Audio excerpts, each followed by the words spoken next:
Hi, you guys, and welcome back to Breakthrough Episode 2, baby. In our last episode, we had 176 views. It's only been up for a week, so thank you. Subscribe, and share. And I know you're going to share this episode because my guest is amazing. Are you ready for this? Sarah, I have known for, excuse me, for 12 years.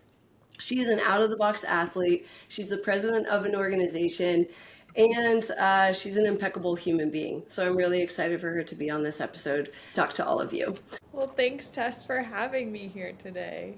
Thank you. I'd be lying if I said I've been dying for this interview because, in fact, I've interviewed Sarah multiple times. She's come into my classroom at Truckee High School and talked to our graduating seniors at Truckee High School. Yay, yay, shout out, you guys. I don't even remember how many years of graduates we have, but they've got to be through college by now or often into their own incredible journeys. Sarah would come into my classroom when I was teaching books like Into the Wild, and she would inspire all of these students because of her multiple epic journeys she has gone through.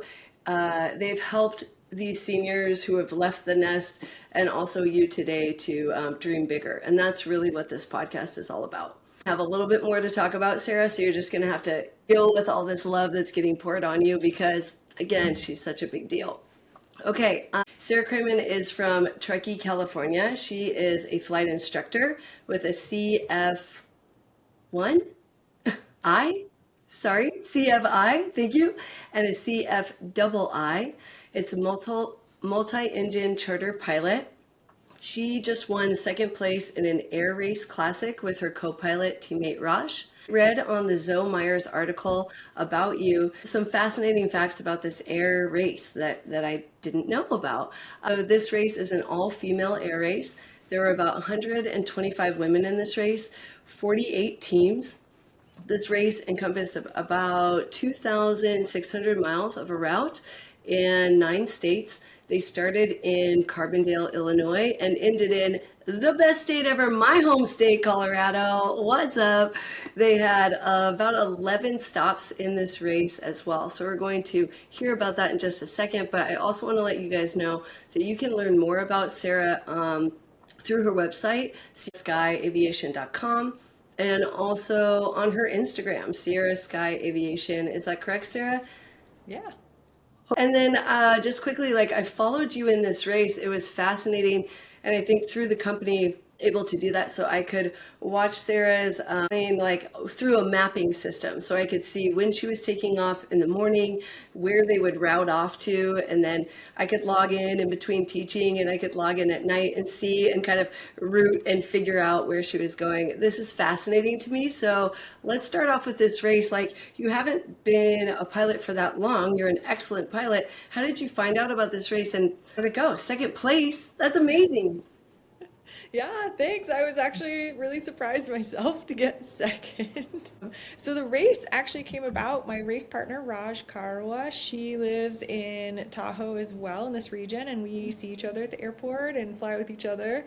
And she found this race, and this past December, December 2023, she just approached me and said, "Hey, there's this opportunity. Would you be interested in doing this with me?" And I said yes, like no questions asked. Of course, I will fly across the country with you. Little did we know that the planning would take that entire 6 months up to the race in June. So it was a huge amount of effort, including getting a plane, pre-flighting that plane, getting a handicap flight, and then finding sponsors. We also had swag, so we had to make shirts and really just get everyone on board too. So then ultimately we flew in June. It was actually a 4-day race, just like you said, from Carbondale, Illinois. But we had to get our little Cessna 172 from Truckee, California. Actually, we got it down in like near San Francisco, flew it up to Truckee, flew from Truckee over the Wasatch Mountains in Utah, over the Rockies in Colorado, and then across the prairie out to Carbondale. So getting to the race was an adventure. Wow. Did you fly that in the evening or in the daytime? Oh my gosh, Did it you took come? us now I can't remember how many days it took us to get out there, like 3 or 4 days. So we flew the plane up to Truckee for a little bit and we prepped the plane. One of our sponsors was Truckee Tahoe Airport.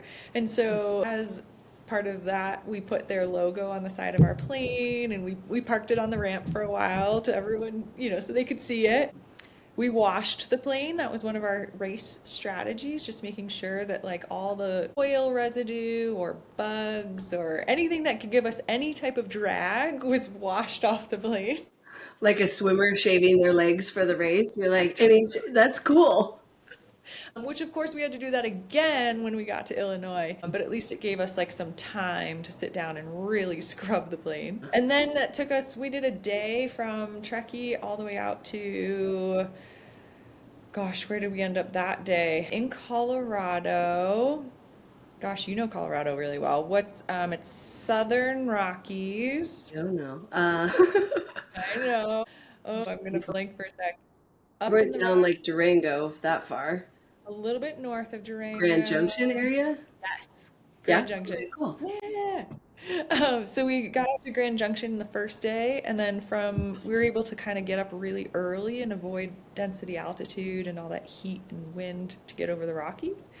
Um, so that took another day. And then we got out into the flatlands of Kansas. We were like, holy moly.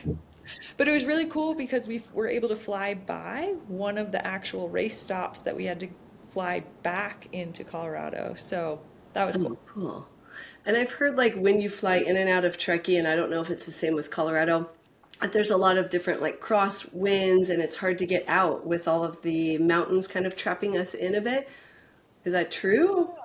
If you talk to pilots anywhere in the country who fly in and out of mountainous airports, Truckee and Aspen are two of the toughest airports to get in and out of. Like just naturally, you have mountain waves coming in. So think about a lot of our weather on the West Coast comes off the Pacific Ocean.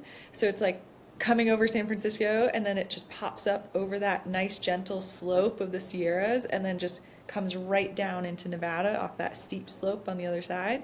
So we're Yeah. just getting all of this air coming up over that Donner Pass and then dropping into our little Truckee Valley and then popping back up the other side over Mount Rose and going back into Nevada. So it's just you have to manage winds, you have to manage the summer heat, Mm.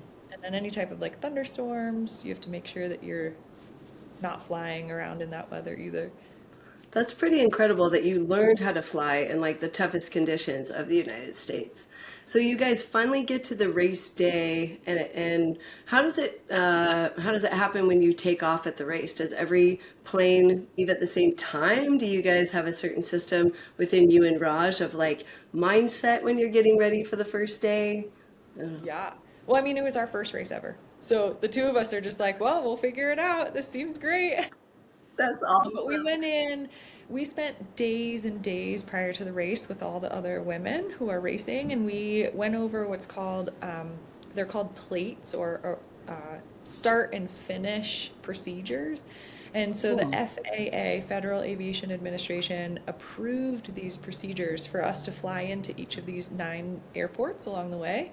Wow. And so to depart and to arrive into most of them are untowered airports. We're flying anywhere from 200 to 400 feet off the ground, full throttle, with like other people flying around in the area, right? So you could have crop dusters, just other training schools, you could have jets coming in, like, and we're just in here like we're in a race. And so it's, you just have to make sure that we're offset from the runway, either to the left or to the right, and, making appropriate calls as we come into the airport.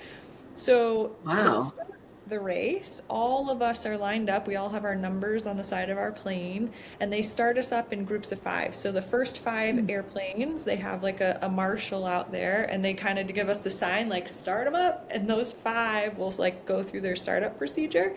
So their props are spinning and their engines are on. We were actually number 7. However, there was no number 6, I believe. So we were the first person in the next group of 5. Okay. So we're watching them, and they all do their startup, they get on the radio, they request taxi, and then they start taxiing out to the departure runway. And then the marshal comes over and starts up our group, and we're in charge in the lead of that next five. So we taxi out, you do a run up, so check all your instruments, and then ultimately you get onto the runway and you take off. And as you take off, halfway down the runway, there's a tent with people out there, and that's when they start your time, is as you cross over that imaginary line through the runway. And then it's off to the races. We're all just rushing to get as fast as we can to that next airport. Dude, this is amazing. Not only like, well, hearing the bigger picture of all of this, that the whole town needs to know what's happening, that we have to alert crop dusters what's going on as well, right? So it's really neat that this is a huge collaboration taking place. You always second in line from then on when you're racing, when you land at the other state? Are like, does your timeline switch when you're taking off again?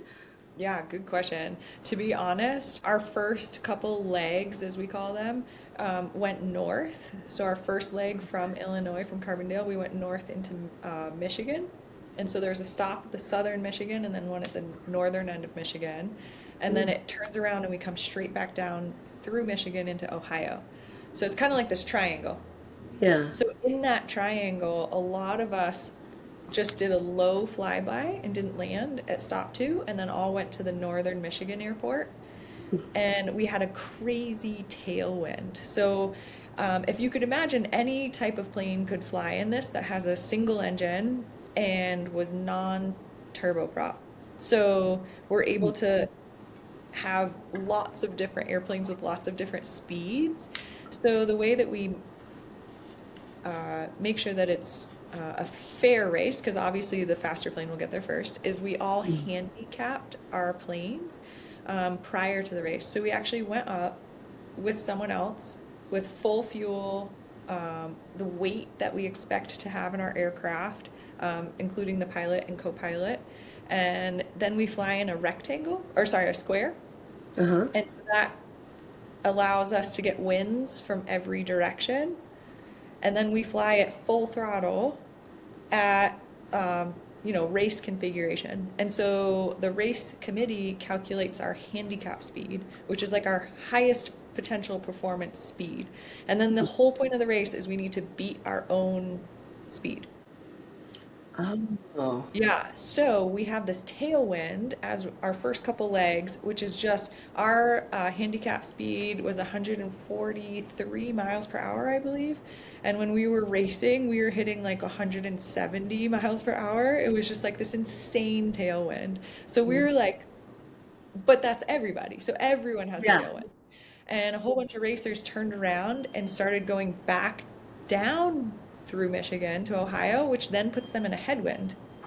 And my race partner and I, we're studying the weather, we're looking at all these apps, we're like, that doesn't make sense. Like, it doesn't matter what time we fly as long as it's daytime and we're out of the clouds. So we're like, let's wait till this evening and the winds will die down and we're not going to have a headwind. So matter of factly, the first few legs, we ended up being in physically last place. Like we were Okay. Yeah. last plane flying from Michigan to Ohio. And Yeah. people were watching the mapping app. I don't know if you noticed, and like my dad called, he's like, Yeah. are you guys okay? Yeah. Are you guys gonna take off? What's that? Are you? Yeah. Mechanical, you feeling okay? Like, what's going Yeah. on? So we actually stayed the night and left super early the next morning and got really good winds that a couple other people stayed with us as well, but we ended Yeah. up being the last ones to take off and get to Ohio. And then in Ohio, we were again the last ones. Everyone's sitting at the timing line, like, when are you leaving? Never. A lot of first-time racers feel pressure to kind of just Mm-mm. go or Mhm. follow the crowd, or like these experienced people must know we should go too. Yeah. So this was like a really hard mental aspect for us of like, okay, we think this is right. We're just gonna do it and we'll see how it goes. Yeah, I think this whole journey, even at the very beginning, has so many lessons. Like right away, you're already thinking like most competitive athletes, like real race is myself. So I'm beating my own time. And everyone else might be thinking you're crazy, but you're waiting. Yeah. Yeah. Yeah. So when we came in second, a lot of people came up to us afterwards and they're like, "Oh, we see what you did back on day one and day two. That was really smart." That's cool. And you Yeah. already knew as a beginner to like trust Yeah. yourself, listen to yourself, and follow that journey. That's so cool. Yeah. When you have to land, is there anything you have to like pick up or do to show and prove? I mean, you are landing, they see that you're there.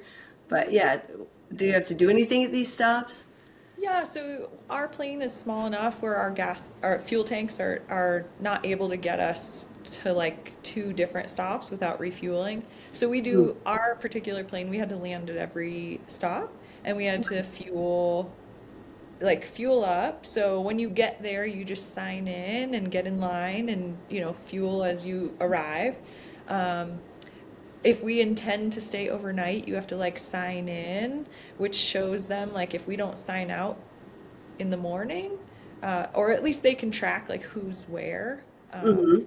So it gives a little bit of like, hey, if these people don't show up, or we see that they logged in at this airport, but they never logged in at the next airport, or something like that. Like it Mhm. keeps track of everyone. So just doing that, and then so our time has stopped when you are past the like timing line. Okay. Um, so once we're on the ground, you could like take a nap, you could eat, use the restroom, start planning for your next leg. So it's a ton of just like relax for a second and then get Yeah. back to work of like, okay, what's next? Do we need to leave immediately or do we have hours to just sit here and wait for some weather? Yeah. And then do they give you all of the tracking ahead of time, or are you landing and then finding where you go next? Do you have to plan immediately? I mean, you have to replan it, I'm sure, according to like weather and time of day, but yeah, do you know the whole mapping the whole way through? Yeah. And this race has been around for so long. It was a cool thing. I didn't realize they're planning out that route 5 years ahead of time. So they Oh, already have next year's, the year after that, all the routes like set up, talking to the FAA, that's getting cool. approvals. Like it's really cool. So next year they're flying from Florida all the way diagonal across the country to Washington State. Oh, sweet. Hey, Yeah, so maybe one day you'll be a part of the planning committee. I think I could see this in ooh. your future. Do they tag your planes as well? Because I was able to watch a map and follow you. Is there some sort of mechanism that's on your plane while you're traveling? Oh, for sure. Yeah. So Okay. we are filled with tracking devices. Are So there? every plane, you can use an app called FlightAware and track tail numbers of airplanes. So you could see any airplane over your house. If you're like, ooh, that was cool, you could look it up on FlightAware and see what kind of plane it is. You know, Lots of people were doing that. Some people were using that software, like that app that you were tracking us on. So it's Yeah. a device called a Bad Elf. Bad elf. And the Cute. Bad Elf, we turn it on every morning, and then it tracks our flight. And then at night, we turn it off and charge it, and sorry, upload like all of our data so that we don't lose it the next day or overnight. And Yeah. that's daily are tracking each of the racers, and we email that in. So then the next day, we turn it on and start all over again. That's so cool. Yeah. Do you want to share like maybe one or two more stories from this race with us as far as like a challenge you had or something that was maybe an obstacle that you didn't really consider that you would have or yeah. Yeah. I mean, this is my first time racing an airplane. I've done a lot of races in the past. I've raced mountain bikes. I've run some road races. Mm. College athlete. You have all that competition and nerves. One thing that I loved about this race, it was all women. You don't technically know who's winning until after the race is done and we go to that banquet. So the race had such amazing camaraderie. That's Like you cool. didn't have that negative energy of like, I don't know, I may need help with something. And like maybe in a mountain bike race, someone else is like, see ya, and they just take off. Oh, In this race, it was like, oh my gosh, like I see that you need help with like this mechanical, let me help you. Like people were calling or helping each other. When we were in last place, our other racers were texting and calling us being like, "Are you okay?" And I think in a lot of other race scenarios, they probably would have been like, heck yeah, they're out, so we're gonna keep going, you know? So again, it was really, really wonderful to be in a race with like that good, positive energy. Also, just knowing like we are ultimately there to keep everyone safe. Like this is a really dangerous activity, and we want this like tradition to continue for a really long time because it started with Amelia Earhart, and we've had a Oh, very safe record all the way since Amelia started this, and we want it to keep going. that's So, cool. I didn't yeah. realize that. Yeah. Yeah, it's really beautiful. I used to have like a soccer coach back in the day would be like, "Stop talking to the other team. We want you to red card. Like get aggressive." But I love that there's this camaraderie and ownership of that as women is too. Yeah. There's no time to cut each other off. We're in the air, but we got to stay safe. Yeah. Are there any challenges that you had along the way too? Oh, for sure. I honestly, I was like, oh, I'm just sitting in an airplane for 4 days. Like, how physically demanding could that possibly be? Yeah. Um, Ultimately, by the end of the fourth day, I was emotionally, physically, and just mentally just drained. Like, I mean, 4 days of intense heat. We were in some of the hottest weather I've been in a long time, like Midwest, like 100-degree temperature. Ultimately, with the winds and like our climbing performance, we stayed pretty low to the ground the whole time. So probably anywhere from 500 to 1,000 feet off the ground, which means there's a lot more turbulence. So we're just getting bumped around. It's hot. Um, to not have any more drag, all the air vents are closed. So you have no moving air inside of this bubble that you're just Wow. bouncing around through the air. So we're sweating. We did have these like cloth towels that we soaked in water and sometimes put ice cubes in that we would like wrap around our necks just to like Smart. not get overheated. Wow. Yeah. But you're in an airplane, you can't drink water because you can't pee, so you're on this delicate balance of like dehydration, um, and you're also like trying to eat. And for me, I'm really used to California produce, and we're in the Midwest, and a lot of that food is a little bit, um, you know, different Meat than and what I'm potato. used to. So it's hard to find like good food that fuels my body. So, and oftentimes we're Wow. like not sleeping. So you get into your airport, you find a hotel, you get there, you're planning, you go to bed, and then like you're getting up at 4 in the morning to get back to the airport to prep.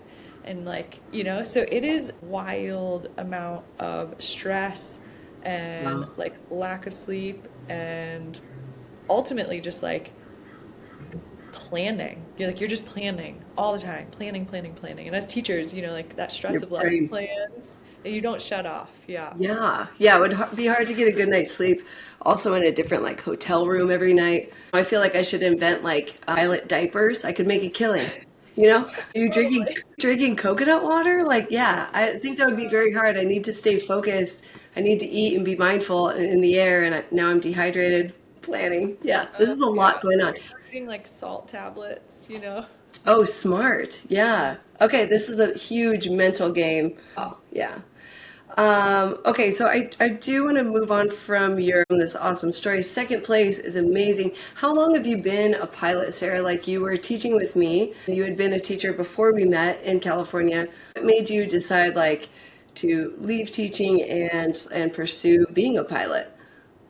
Yeah, I think ultimately people have little moments in their lives that inspire them. And my inspiration happened when I was in Alaska. I had just flown up for my solo bike packing trip from Homer up to Prudhoe Bay, so bottom to top.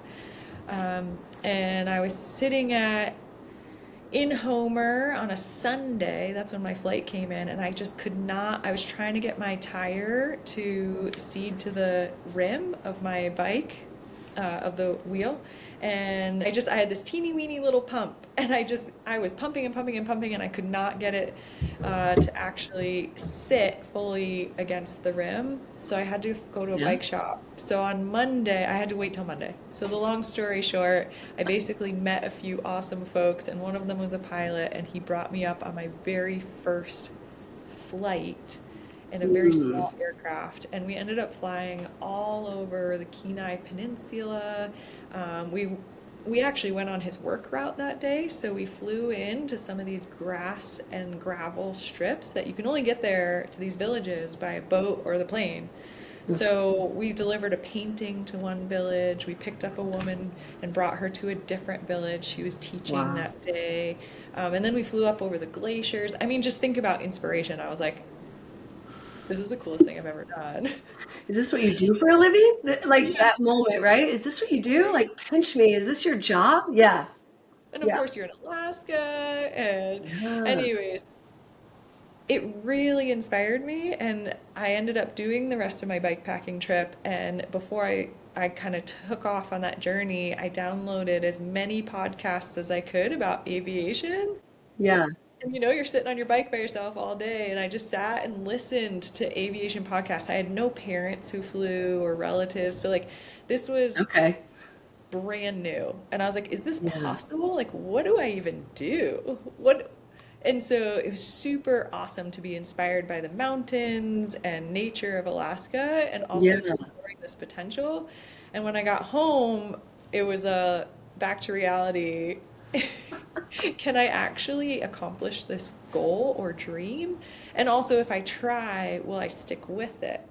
Mm-hmm. And I think that's what maybe like you and my fiance Colin, like all these people were talking about. Like, okay, go for it, but will you actually do it? And man, Yeah. I was so inspired. So I ended up flying for a little bit, and then COVID hit, and that's when I had to take like a 2-year break from flying. Mm-hmm. I'd only flown maybe like 6 to 8 lessons at that point. Um, Mm-hmm. so then I really dove back in 2021, that summer. So summer from teaching. So I was able Yeah. to like hyper focus and fly every single day and study, um, and just like immerse myself in aviation. And I Yeah. haven't looked back. That's 2021, and we're 20. So it's been 3 like full years of training to get to where I am right now. That's really cool. Especially when we're looking at the fact that like you were a teacher, this could be like a push job isn't the right word. Teachers, hey teachers, just kidding. But Sorry. I'm a teacher. Also, like it is something that's like safe, right? Like I'm in this career. I know I'm getting a paycheck, but yet I'm a certain. You in your 30s, right? Is that all right if I talk about age a little bit? 39. So I'm in my 30s, but I'm also going to do a huge career change where a lot of people might not consider that. There are reasons or excuses we could give ourselves to say like I'm not going to really follow through or finish this, but I'm just so Yeah. proud of you. I'm proud of you for like finding your next journey and going for it. I feel like if we learn more about Sarah's story, is that we're going to see like you have so many moments where you've challenged yourself and created new journeys for yourself. We will come back to Alaska because I think that's so incredible. But where would you like to start on your timeline? Because you have so many beautiful experiences, and maybe we could talk about at least four of them to show how you have this internal drive and keep following new dreams and new paths that you're creating for yourself. These are even goals, you guys, that no one has done before. Like we know someone has climbed Everest and now I want to go do that too. But sometimes Sarah's creating her own goals that like haven't been written by anyone else. And I think that's pretty incredible as well. Oh, thanks, Tess. Yeah. I think I like your theme of like inspiration, and I think Hmm. finding a dream, sometimes you need someone to, or like where was that inspiration from? And one of the first, I mean, obviously, like I think childhood has a lot to do with it. My parents exposed me to a lot of like camping and nature and getting out in the garden and playing outside. So like Yeah. I think I had that as a baseline, but when I was out of college, I ended up bumping into somebody who was a wilderness therapy survival guide, for one of the wilderness therapy schools. And Wow. so I just started teaching. It was my first year teaching it in Connecticut, and I decided to try out this wilderness therapy program as a guide. So that was my like big intro to backpacking, and just like permy camping and sleeping under a tarp in a little bivy sack with my sleeping bag and putting my little Crocs outside and waking up with slugs in them. Uh, That's New funny. unlocked level of fear. Yeah, all those fun lessons that we learn when we start going outside. Yeah. Yeah.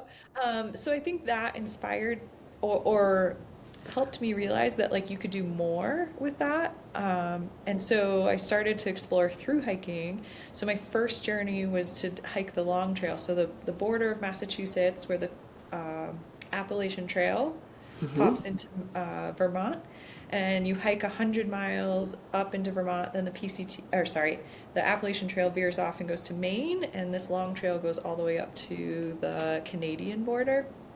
So I hiked that. I met some wonderful people, and that inspired me to go further. So that's when I got the John Muir Trail permit, and that's in California. So that was how I got to California.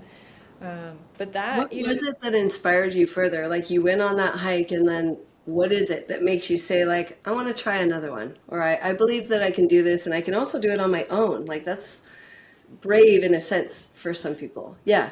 ah, well, so there's three major hikes in the US. So you have the Appalachian Trail on the East Coast, the Continental Divide Trail up the center, the Rockies, and then the Pacific Coast Trail, so the PCT up the West Coast.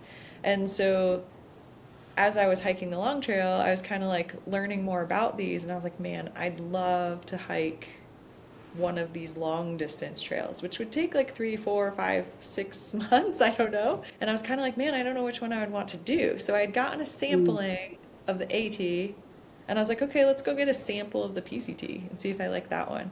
And in my travels, I've been to Colorado a few times, so I kind of had a vision of the Rockies and what that could be like, but I'd never Mhm. been to California. So that Okay. was kind of like why I chose the John Muir Trail. Okay. And I also met this rad chick on the Long Trail who was like, I want to do the John Muir Trail. So we ended up doing that trail together. Um, so that was like super awesome, which helped in that like planning process. Yeah. Yeah. Yeah. And not to be alone. I get what you mean. When I was in college, I was hiking to the Grand Canyon. It was a course that I took. So we like lived out at the Grand Canyon for about a week and then hiked down in and back out in one day. And it inspired me to be like outside in a different way. My family had taken me camping before, but yeah, this was just a whole new world that I was starting to Yeah. discover. Yeah, I totally get what you mean. That's And awesome, then Tess. That's a long what ways. came, what came for you after you started hiking? Where did you flourish off to next? Well, I made the move to California. So that's where we met out in Yeah. Tahoe. So technically, my friend group here is they all are mountain biking, and that I just started biking. So in 2013, I'd had a meniscus surgery on my left knee, and Hmm. that kind of steered me away from running and ball sports. Like basketball was my passion, soccer, but I veered away from that and started hiking and then ultimately biking because it was really good for my knee. Hmm. Um, and that's where like mountain biking became this crazy passion. I was gravel biking, cross country biking, like downhill biking. And so then I was like, gosh, I think I could combine biking and hiking, like through hiking, and do bike packing. And Yeah. that's kind of where that started. And in addition, which I'll share this one, this is where I like presented to your class all the time of Yeah. my Yeah. across Canada. But I have like these three wonderful girlfriends in Connecticut, and I moved out here. And the first summer, the first one got married, so I flew back out there. And then the second summer, the next one got married. And then by the third summer, I was like, man, this is like all my vacation time. Obviously, I'm going to go to the wedding, but like, how can I combine this with an adventure? Hmm. And oh gosh, I'm so thankful for my friend out there who was just like, okay, well, you're in the wedding, just don't like do anything crazy, like get hurt or. I need you You at got to the fit end. into this dress. Don't break your arm. Yeah. Uh-huh. Yeah. So I that's get when I you. decided to bike to her wedding. So her wedding was in Love Maine. this. And I was like, oh yeah, I guess I'll bike from Truckee out to Maine. And someone was just like, man, the United States is cool, but you've driven across it. Like, why not bike Mm. across Canada? And I was like, yes, that's the thing. Actually, my now fiance and I, we flew up to Vancouver and we biked together across British Columbia, like over to Calgary. So that took us, I think, like 11 days. Oh, I forgot Colin started with you. That's so cool. It was so cool because I like haven't bike packed, so we both were like, okay, we're figuring this out. Um, Yeah. and the elevation we gained every day, we were like not getting the miles we wanted. It's summer.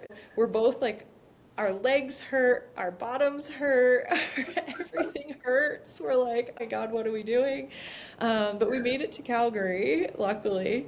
And he flew home. We had to go back to work. And then I Yeah. kept going. And my whole trip, it took me 40 days. So I was on the road essentially without Colin for 29 days, Mm. going Yeah. across Canada on the one, like on the road.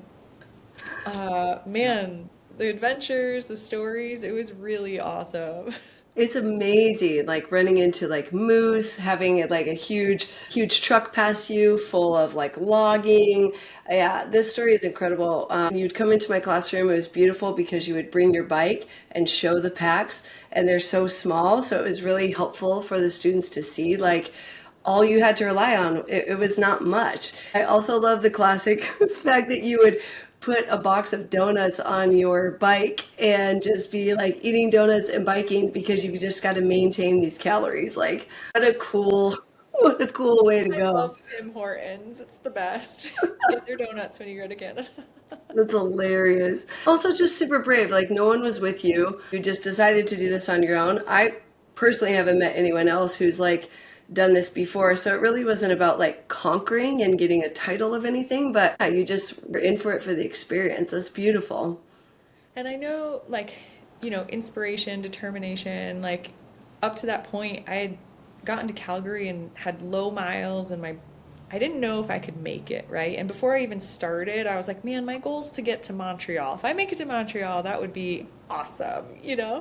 So I ended up telling another friend of mine, he races, but like packing, and he's really good at it. And it's usually single track, so more of like a hardtail mountain bike.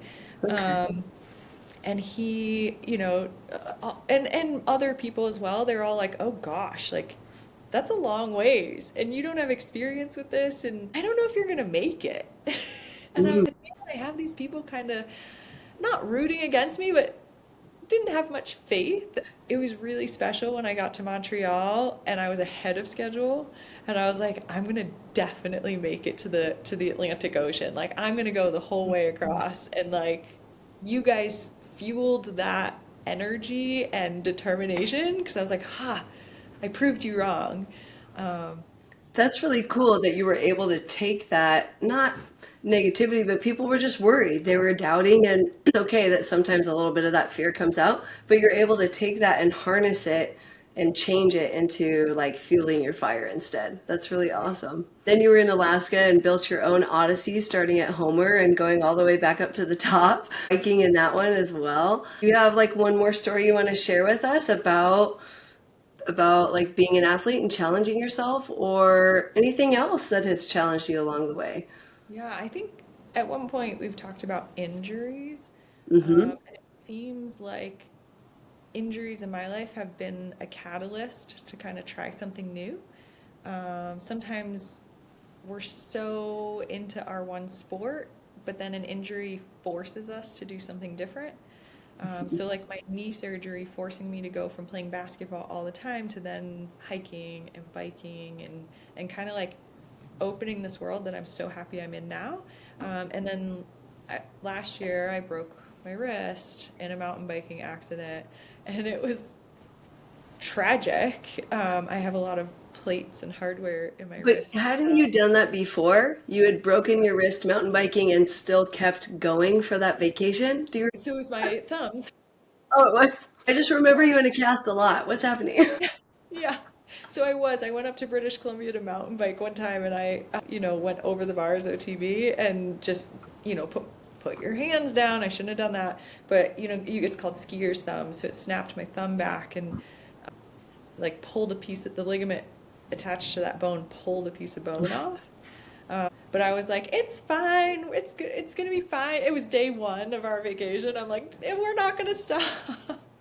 So And you didn't stop, right? I just biked the rest of the like 9 days or whatever. I was like, this hurts so bad. That's why I'm laughing. They're like, why are you laughing at her? She just injured herself. But it's like day one and you injure yourself and you're like, it's cool. We're going to still ride out this entire vacation. And then later with her cast on, she's like tubing the river with me and just like, we can do this. Like nothing stops you. Yeah, I gotta keep skiing. I just molded my cast around my ski pole so I could like ski. That was this thumb when I did this one. And just like, so I could hold the ski pole in my cast. And my fingers got really cold. I was like, man, I gotta come up with some strategies. Put gloves on this hand. And then yeah, this past summer, like I broke my thumb in February on a ski trip in Canada. We went to Red Mountain and a good girlfriend of mine. It was awesome. Yeah. I was like, we can keep going. But that one, I kind of knew the feeling, so I ended up getting like a, soft protective cast for the rest of the trip. Oh, good. And then I broke my arm in June riding my mountain bike. I was like, you've got to be kidding. We've talked about this before because I'm going to be getting like a surgery on my arm as well. I have like a bicep tear and then some chip out of my shoulder, and the bicep might be getting rerouted, right? And so Sarah and I have had conversations too about having to just like forgive yourself a little bit and be kind and gentle to yourself. When I'm lifting weights currently at the gym, I'm not able to lift as much, and so I have to just like find myself in my head saying like, well, it's because my arm is injured, like in my head, because I'm worried about what everyone else thinks about how I'm only lifting 10 pounds with this arm or whatever. Nobody cares, right? But also in different shifts of looking at sports, you had mentioned too, like now that I'm a pilot, I have to be looking at how I mountain bike in a different way. I can't always like go hard and jump off this rock because I've got to fly tomorrow. So it has propelled you these injuries into different sports. And now it's like, how do you take that competitiveness and kind of couch it or put it to the side a little bit for your other dreams? Yeah. Man, Yeah. it's hard. But when you know deep down inside, like you need all four limbs, right? Both arms, both feet to fly, you really you realize like sacrificing that one moment of fun for possibly your career, it's just not worth it. Yeah. So it's interesting because I do ride a lot of the same trails, but instead Hmm. of pushing myself, like I can go a little faster in this corner. I could like hop my bike over this. I could instead I'm riding the same trail, but I'm like just hanging out and having fun, Maybe slowing Yeah. down a little, not trying to be the coolest kid. Because you are so cool. I bet that's hard to do, man. You are so cool. Sarah used to bring her bikes to work, and then on the second floor of our school building, it's fine if I talk about this. They won't mind. But Sarah would let me like try the different bikes as well. So I would ride during like passing period, like with the different bikes, so I could get a feel. But also so generous, like here's a $7,000 bike, Tess. Just go try it. And I'm like, what? I don't even know what I'm doing. They might even be worth more than that. I have no idea. And then Sarah also gave me like one of her, I don't know what you call it, like the street bikes where it like aims down and has the curves on the Oh, handle. yeah, road bike. Thank you, a road bike. And so I rode that from Olympic Valley in Truckee down to Tahoe City and back. I'm not a biker. I was frightened for most of the ride. And I was like holding a death grip because I was angled, like everything seemed a lot steeper, right? But it was Yeah. also, I felt really glad that I did it and I got through it. And also that you're just like, hey, take this other very expensive bike and go like bike near this really sharp, steep river. You'll be fine. No, she didn't have anything to do with that part, but like it's just me. I hope I don't ruin her bike, right? It's just incredible. Access to that adventure. I'm just so glad that you're able Yeah. to do it. Yeah, yeah, it was lovely. You've got a whole nother side of you as well. You are an incredible athlete, but you're also a president of an organization. I just wanted to mention that part as well. It's not all about like being a woman, right? But you have done these incredible things as a woman. So you were just in this like all female race, got second place. You are always striving your very best. And now you are the first ever female president of search and rescue in Truckee, California. That is to me like a huge honor. I lived in Tahoe for like 12 years. It's super competitive, top athletes, people are striving their very best. And with our weather conditions, we do need people who know what they're doing, who are brave enough to go out there and help and support. And so, yeah, I wouldn't, I would like be so thrilled to like know that you are running this organization and keeping everybody safe. And vote against that. Best human for the job, baby. For real. You. Yeah, it's so cool. How did this come about, and what is this like being the president of this? Or I don't know if I'm saying organization, nonprofit. I don't know what you guys are. Yeah, we are actually a 501(c)(3) nonprofit.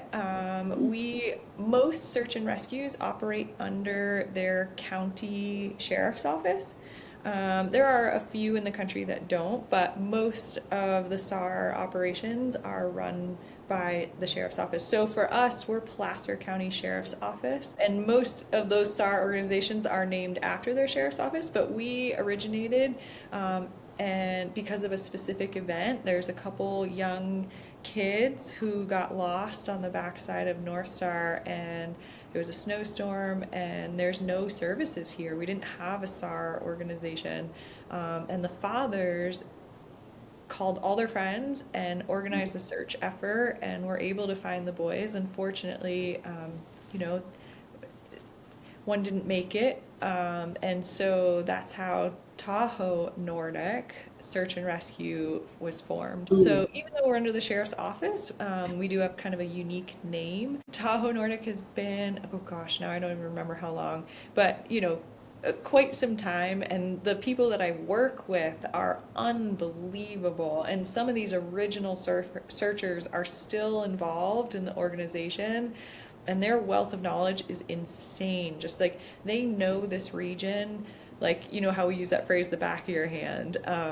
Yeah. And they have been doing this in blue jeans on Nordic skis with like leather boots. And so now our technology has changed a lot, and we have a lot more resources. So we have a lot of that AT bindings and getting into the backcountry a lot faster with things like snowmobiles. And we have a snowcat that was donated from Truckee Airport. And then we have people who ride bikes or dirt bikes in the summer. And we're starting, a drone team, and there's people who have avalanche dogs. And so we have a lot of resources that we have Yeah. access to. Great, Sarah. Okay. You're looking at like search and rescue. When you do get a call in, how does that go?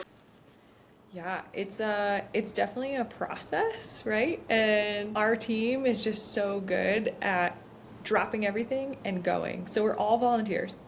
I don't think I mentioned that. We're all That's volunteers. huge. So literally you could be doing anything. You could be at your job, you could be, out with friends having a nice dinner. But if you can make it, then you go. And it's awesome because we have these folks who are just super fit, really good communicators, and know the terrain. And we all show up in the trailhead. We have our gear, we're ready to go. And although we work really well as a team, we also are really competitive, and we are like, I'm gonna find the missing person first. So, which is awesome, because if you didn't want to do that, we'd all just be wandering around the woods like, whatever. But I it's don't want that to come find me. Also, what a great motivation to stay fit. Like I can't eat that donut because I might get called. I might get called. right. Maybe I should join. Definitely. And it's so interesting. Throughout COVID, we had a huge influx of folks moving up to Tahoe in general, and a lot of folks who were interested in our organization. And so we actually had to close our doors for a little bit and say we're not taking any new applicants because we just had so many amazing Wow. people, and we didn't even have enough resources to like train everyone. So Oh, luckily for us, we have a huge roster of searchers, which not all SARs have, but we're definitely lucky in that regard. But when you live in the mountains, and you have this beautiful terrain to go ski in and hike in and rappel off of. We train high angle rescue techniques.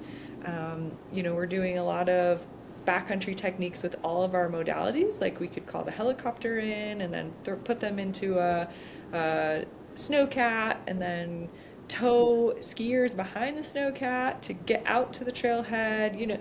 We just have to figure out like how to work with our terrain and like dangers in the backcountry. So we're primarily winter searchers. So you're always working with like, is there avalanche terrain? Like what type of reception do we have for our radios and our cell phones? Does our lost person have reception and can they send us a location? Um, and so, honestly, we Yeah. do a lot of education for our local community. So, we do a fourth grade Hug a Tree program, and we go to every fourth grade classroom and basically teach them like, if you get lost, stop. Stop, think, observe, plan, and then like Yeah. hug a tree, like go next to that tree and just stay there and we'll come find you. But we teach them how to build like little shelters or reflective material or to like write help in the dirt or it's like and so we're Smart. just trying to get Yeah. our kids to be more prepared in our own backcountry, which is super cool. That is super cool. I remember the backcountry people coming into like the high school and showing our students how to read the snow so that they would be able to know if it's like more avalanche prone or not. When you guys get called out to go, let's say it's the middle of the night and you have to snowmobile out somewhere, how do you read the snow at night? I'm just curious. Yeah. Like, yeah, that's brave. Well, a lot of us are like recreating in the snow daily anyway, so we're pretty aware of how the snow is changing and what that new storm may be bringing in. Like if it has new snow on top of an older layer, Mm, like how is it bonding and what would that create in those avalanche zones that we kind of are know already. So depending on where the search zone is, we have a couple members who are actually full-time professional guides. mm, So they also have a wealth of knowledge of like, okay, we're gonna map out on Caltopo this orange kind of hexagon, and that zone is a no-go. If the risk is mm. too high, no one can go in that zone, which is also like really helpful for planning. Yeah, yeah. Yeah, so we Huh. use a lot of mapping in our searches, and everyone can see it. So Hmm. it's really cool. You can kind of pinpoint something and update a marker. Like we found a backpack at this location. Okay, let's start searching in that zone. Um, Yeah. Are you guys like government funded? Do you take like, donations, search and rescue? yeah, we're 100% donation based. Okay. At least Tahoe Nordic Search and Rescue. And Yeah. so we have a huge fundraiser every year, the Great Ski Race. And Oh, that's like cool. we get most of our fundraising from. So it's a really cool cross That's good. country race that goes around Mount Watson, like from Tahoe City back into Tahoe City. So if anyone's Nice. a Nordic skier, check it out. Yeah. Can we also go to your website and donate there too? Totally. Yeah. Tahoe That'd be Nordic Search great. and Rescue, there's a donate button, and you can read about our history. That's awesome. Hey, when you are flying, not only do you fly these multi-engine planes yourself, but you teach other people as well, right? Yeah. Yeah. Okay. So if I'm interested in like learning how to fly, like where do I contact you and how do we start this process? Oh yeah. It's really awesome to see how many people are like, my dream my whole life has been to fly a small airplane, just be in an airplane. Or Yeah. some people are like, oh, I really want to become an airline pilot. And these days, gosh, that baby boomer population is retiring, so we're getting in Yeah. the pilot growth is insane right now. If you want to become a pilot, this is the time. So if you want to train in Tahoe in these mountain conditions, which, could lead you to so many paths in aviation. My website, like you said before, Sierra Sky Aviation, or my Instagram, Sierra Sky Aviation. that would be the best place to just shoot me an email or shoot me a message on Instagram and, have that conversation. There's a lot of details based on your goals.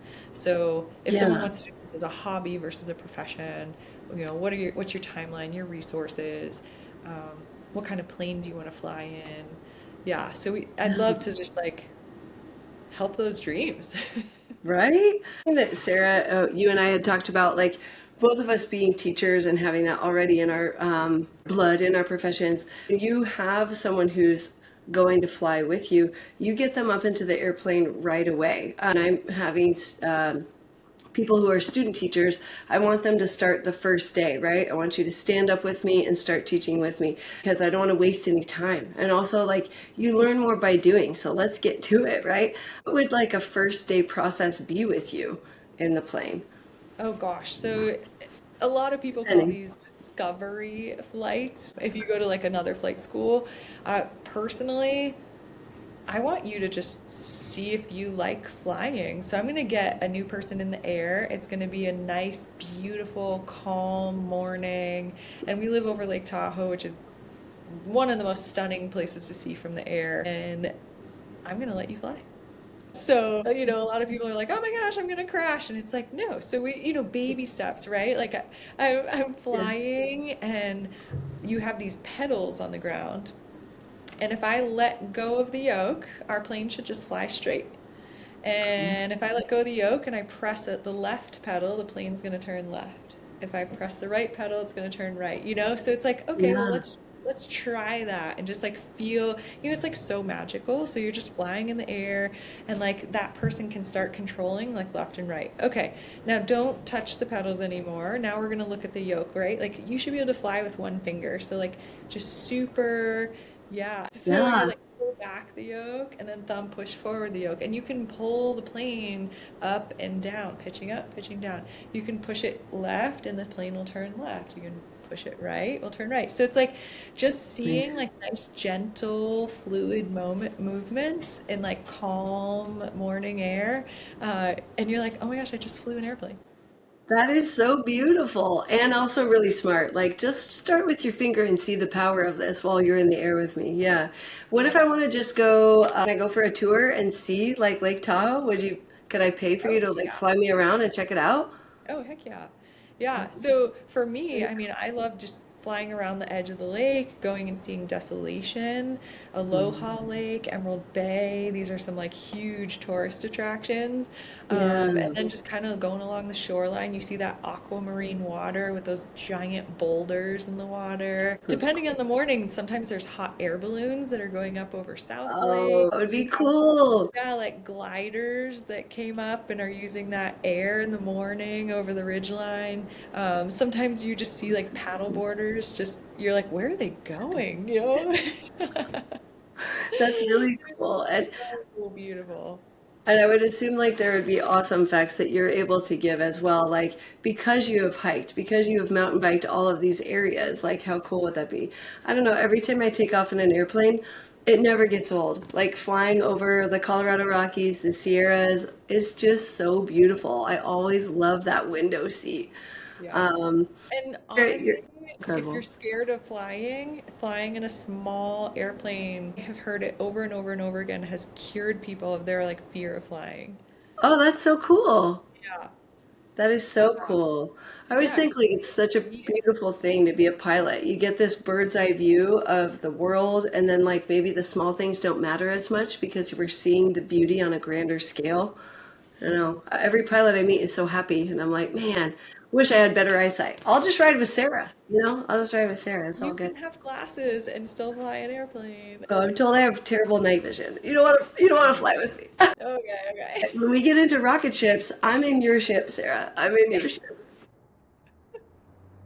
Is there anything else that you would like to close out with? Anything that didn't cover, or I don't know, anything else you want to say?